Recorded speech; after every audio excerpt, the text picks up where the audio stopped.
Okay. Is it recording? I think it is. Okay. All right. I guess let me move over a little bit. Okay. Today we're going to talk about inclusion. I know that some of you have asked me some questions about what full inclusion is, or what's best for each student. So we're going to spend a little bit of time today kind of going over, I have made a PowerPoint to kind of go over some of the stuff to include you guys in, even have like an example that we can go through, just so that you guys will have a better understanding what inclusion is, and the special ed department can help you guys out in that aspect. So is full inclusion the least restricted environment? So we need to figure that out. Each student is very different, and you guys know that each student doesn't learn the same. So we need to figure out if being in the special ed classroom for math is okay, and being in the general classroom for English is okay. So we need to come together as a team, and we also do that once a year with the IEP, and figure out what's good for each student. But today you guys have asked for me to kind of go over a few things in special ed, in the inclusion, about inclusion, that will help you. So today,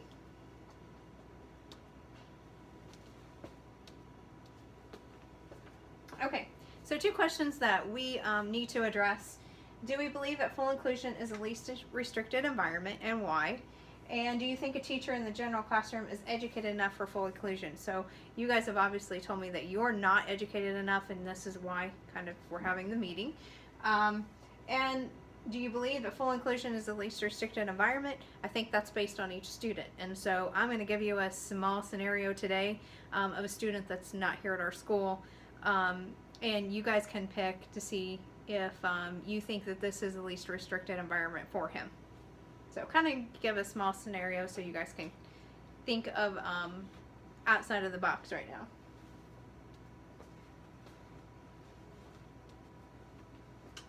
Okay, full inclusion. When students with a disability are educated alongside same-age peers in the general education classroom.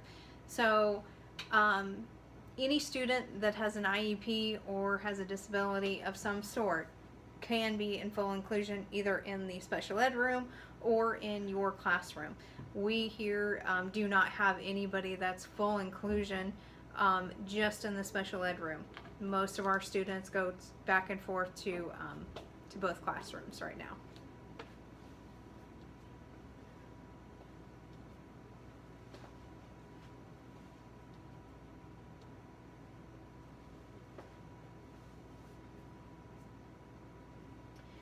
This goes back to 1975 is when all of this started, when people didn't want to have those students with disabilities in their classroom. But in 1975, the Individuals with Disability Act came about, and so this made all students have a free and educated education, and have the right to an education. I'm not going to go over and read all of this to you. You guys can read this on your own.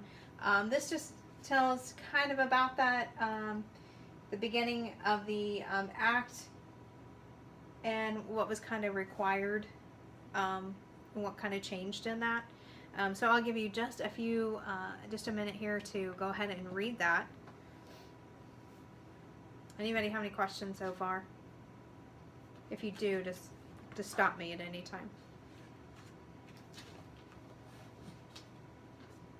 Okay.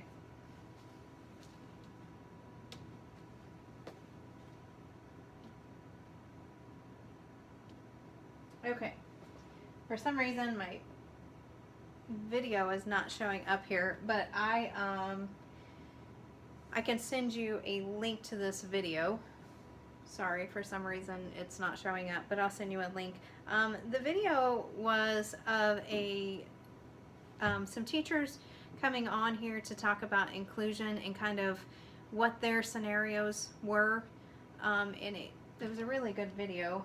Not sure why it doesn't work.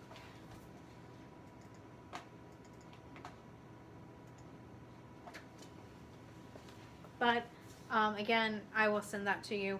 And that'll give you a better understanding of several teachers coming together and voicing their opinions, and kind of giving you different scenarios, kind of like we're going to do, later on with this student. But this kind of gave you some scenarios where they felt in the special ed classroom was at least a restricted environment, and in the regular classroom. So it kind of went over both ways. My point of view is I believe full inclusion depends on the student. I don't think every student is the same. They don't learn the same. They don't act the same, obviously. So it just depends on each student, whether we put them in the special ed classroom all the time, or in your classroom all the time. And I know that you guys have students that come in and out all the time now. Just take a couple of minutes to maybe talk with your person next to you. Just think about if that student come to you all the time, all day long, what would you have to change in your classroom? Yeah, you would have to, you'd really have to adjust, because some students, as you know, are very good in the classroom all day long. They disrupt everybody else, and that in turn makes, your whole classroom just off for the whole day, and everybody just seems off task. So it just depends on, again, on the student, what's going to be successful for them. And again, not everybody's going to be the same. So I will let you guys talk for about a minute, and then we'll go on.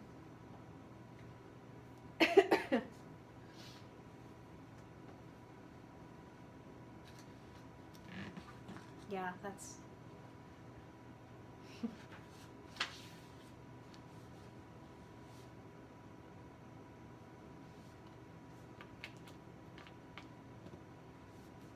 Right, and the issues right now with the least restricted environment is you might have your opinion, and then I might have mine, and then the parent might have theirs. Again, and we're going to go over it. My example today is also over that as well. But when we have that IEP meeting, everybody really needs to come together and really need to think of the student, what's best for them.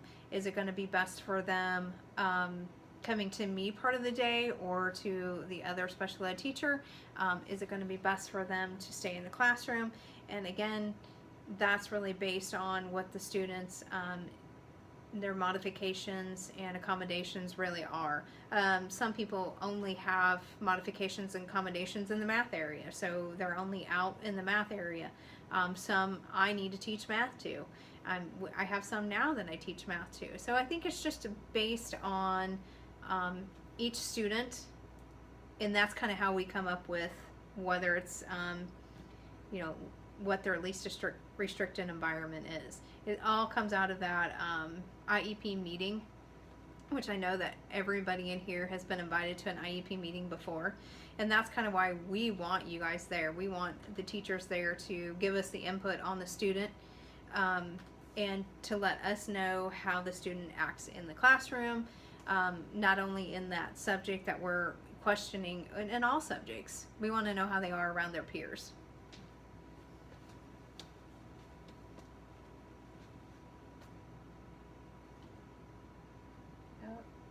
Sorry.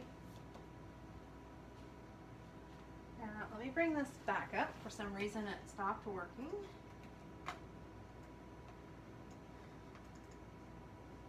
Okay, so I'm going to give you a scenario of a student that has Down syndrome. He is currently going through the going through the 6th grade. And he is full inclusion, so he does not come out, even though he does have a disability, he does not come out of the classroom at all right now. He does get along with his peers. He's ready to go on to middle school, he thinks, and his parents are ready for him to go also.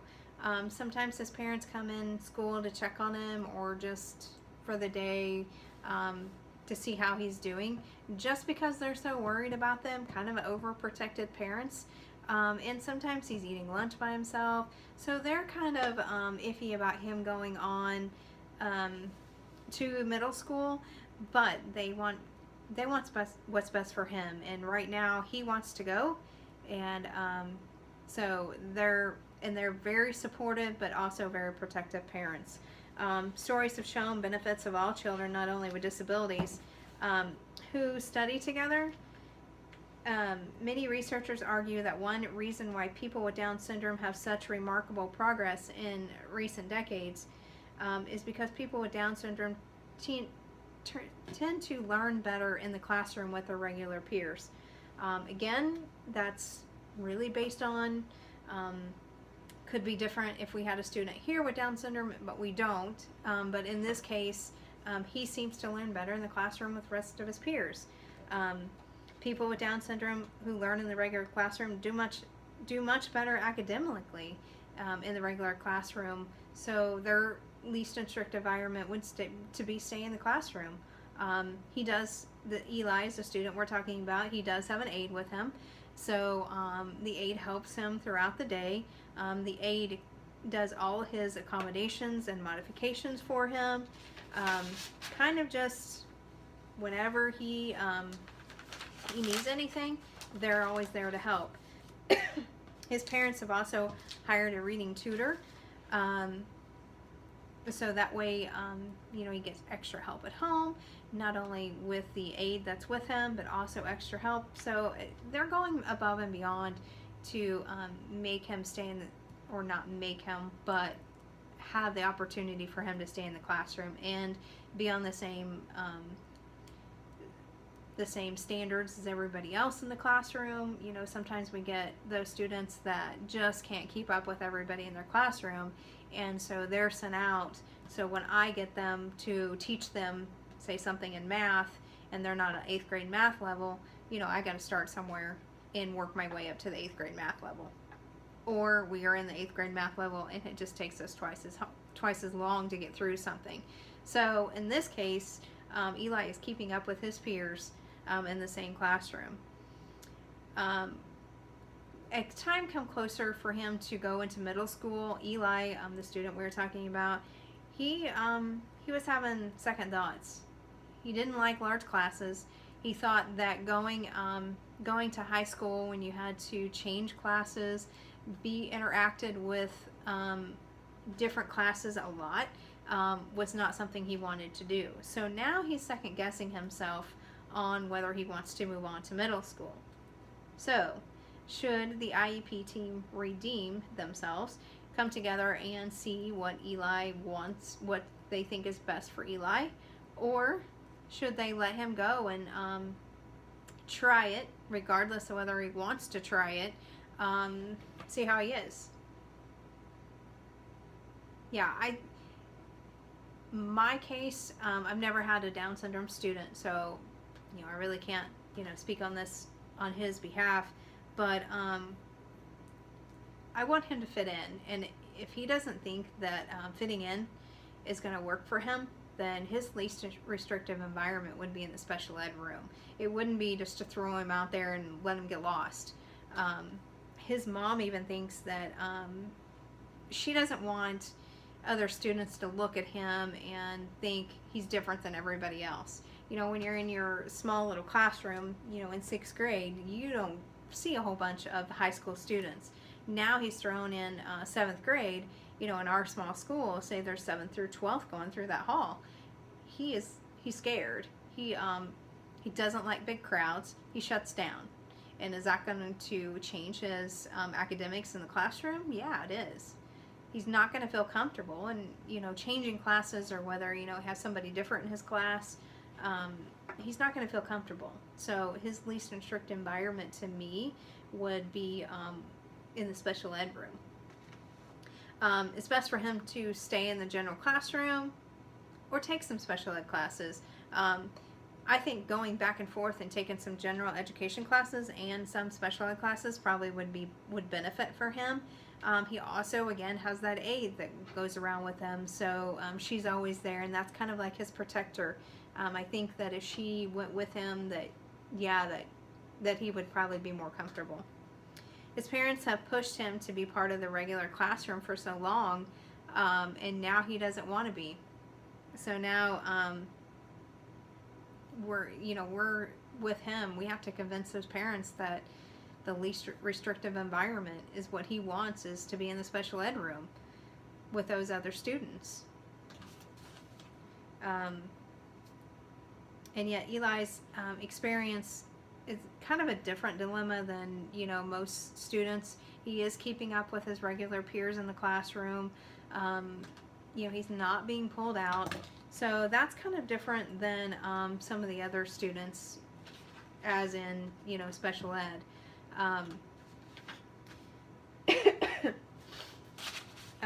When he goes into that special ed classroom, he feels that like they can talk to him and they look up to him because he does know a little more than some of them. So that makes him feel welcomed. It's kind of like if you look around my room, it doesn't look like a regular classroom, does it? It's kind of like, I try to make it look like a home as much as possible. I try to put pillows everywhere. Kids want to sit on the floor and do their homework. That's fine. Making them feel comfortable in a room is what special ed is kind of about. And if they feel better in here,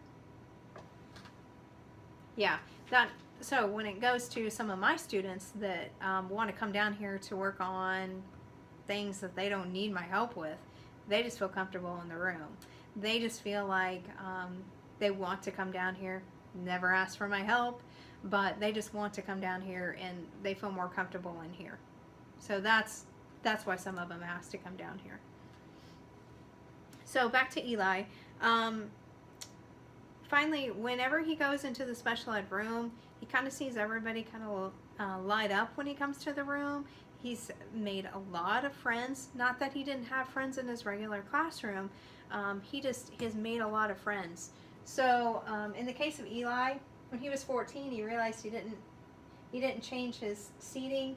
He might get lost in a crowd. He's a person that wants to have everything the same. He's going to have to change where he sits in every classroom. He doesn't sit in the same seat every day in that 6th grade classroom. Now he's going to a different classroom and he's having to change every hour. So that's going to be hard for him to do. The case shows that every student is different and they learn in different ways. Even though he started out learning in the regular classroom, now he feels more comfortable away from it. So in the case of Eli, would you guys let him, would you push him more towards staying in the middle school setting with his regular classroom, or would you push him to maybe do some special ed and some not?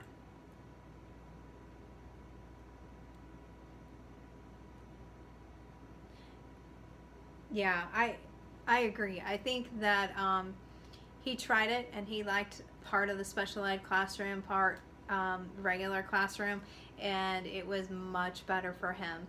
He, again, like I said earlier, those special ed kids looked up to him just because I think that he thought that he knew just a little bit more. He even found a girlfriend in the special ed classroom that also had Down syndrome. So his mom and dad were very happy about the progress that he had made in the special ed classroom, even though sometimes he was able to do the same stuff as his school age peers were to do, but he did it in the classroom. And I think with this school system where he went and they had the availability to put him, as you know, in the special ed classroom and still give him the academics of his same age peers, that's great. And to keep him in the least restricted environment was to put him in the special ed classroom. So in this case of Eli, even though he started out being in the regular classroom, that just goes to show you that, you know, even though that we think we know the student, things do change. And so that's kind of why we have to go over their IEPs every year. And when we have the meeting at the beginning of school, you guys are always having a meeting with the special ed teachers, and I give you accommodations and modifications for each student. We go over each student, and I know sometimes you think that you know that student. Yeah, I already know what they need and what they, how they work and how they don't. Some students change, and so I think that this kind of gives you a little more insight on what's really the least restrictive environment for them. So We know that every student is unique because we kind of talked about that. Even though, you know, we're not a huge school, you know, my caseload is around 17 right now. So you high school teachers that have 17 of my students, they're all different. Some of them come in during math, some of them come in during English, some of them never come in hardly. Some of them I only see when they have a test. Some of them want to come in every hour. So it's kind of a different toss-up. Again, what's best for the student. And like I said before, some of them students feel more comfortable in my room, which is okay with me, but sometimes I get to where I don't have enough seats in here. So if they do just have a crossword puzzle, they don't need my help. But I do also, as you guys all know, that when they're disruptive in your class, 2 redirects and they need to be out. That's not good for your environment in your classroom. That least restrictive environment for them at that point is my room. So send them to my room. 9 chances out of 10, I do not send them to the principal. They come in here and they may have a little bit of an attitude, or I may have to adjust them, you know, just a little bit. But most of the time, they get right to work. So sometimes I kind of feel like the principal in here trying to do the discipline at the same time. These are just some questions that general education teachers, even enough, do they have enough special education experience? Sometimes, you know, I can tell a difference between some of the teachers when I first got here to when, you know, now. A lot of teachers didn't think that they had to take the time out for special ed kids. And everybody knows, excuse me, everybody kind of knows now that you do have to take the time out. You do have to get to know that student because, again, each student is unique and each student is different. My first teaching job was at a small school, and we had less than 50 students, K through 8. And I was the first special ed teacher that they had. So for those teachers to adjust to me coming in their building and telling them, okay, from now on you're going to have to modify the students' work for them, or you're going to have to read this test to them. It was hard, and they didn't really know how to act or how to take me, I guess. I'm sure that a lot of them didn't like me for a while, but after they kind of figured out why I was there and how it helped the students, they kind of changed their tune. And I really don't understand, when you go to college, how come you don't have any special ed classes that you have to take? You know, we've got teachers here that just got out of college, you know, a couple years ago, and they don't know anything about special ed. They don't know that we have an IEP, or what an IEP is, or we have to update that every year. They don't know anything about that. So this is kind of just a start of where we can go with special ed. Does the general education know what full inclusion means? We've already talked about that. Full inclusion is where they're either in your classroom all the time or in mine, and also the least restrictive environment. Can a general education teacher keep up the paperwork if a special education student will inquire? Paperwork is very lengthy, and I don't hand the paperwork out to you guys at the beginning of school when we go over every student, because you don't need that paperwork. You would probably look at some of it and think, what is all this? We don't need that. Again, that is just something that I have to have for them, and I give you everything I think you need to have about that student. Everything to make that student successful in your room. Will they have time for special education students? That's also another thing. Sometimes I think that teachers get caught up in the everyday routine of teaching, that they don't take the time out for the students.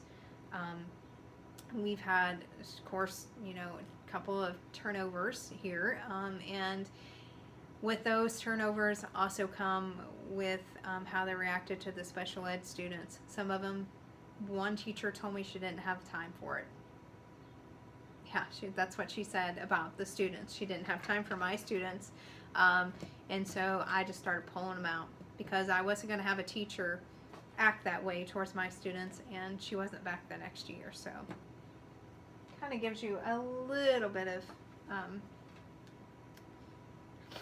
insight on maybe why she wasn't here. Again, it's just ending there. Again, this is just a product of special education, and just to kind of let you guys see kind of what we have to deal with, how we have to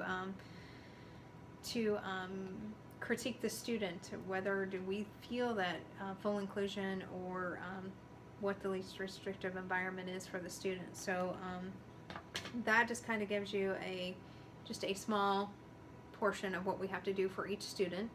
Again, you guys are always invited to the IEP meeting anyway, so you kind of see part of that when we're in the meeting, because you're kind of involved in all of their education as well. But this just kind of gives you an insight on how we come up with the least restricted environment, and how we come up with should they be taken out for math or should they be taken out for English. This all goes back to their IEP and kind of what their testing results are and everything on their IEP. So on our next meeting about special education, I'll kind of go over the IEP process, because some of you have questioned why hasn't this student been tested for an IEP, or why is this one sister in and she's only coming to your room for tests, but the other sister comes to me for everything. We do have that situation now. So I'll kind of give you an insight of the IEP and what the process is of me going over everything from the start to finish, because we touch base on everything in the IEP meeting, but sometimes I think we go a little fast and we don't take the time out to kind of see where I get all that information. So if nobody has any questions, okay, I hope this kind of helps you figure out what inclusion means and what's best for each student, whether it's full inclusion, or in the general classroom or in the special ed classroom. But I hope this kind of helps you kind of get a little more insight on the special ed side. And again, we'll go over the IEP process from start to finish at our next meeting.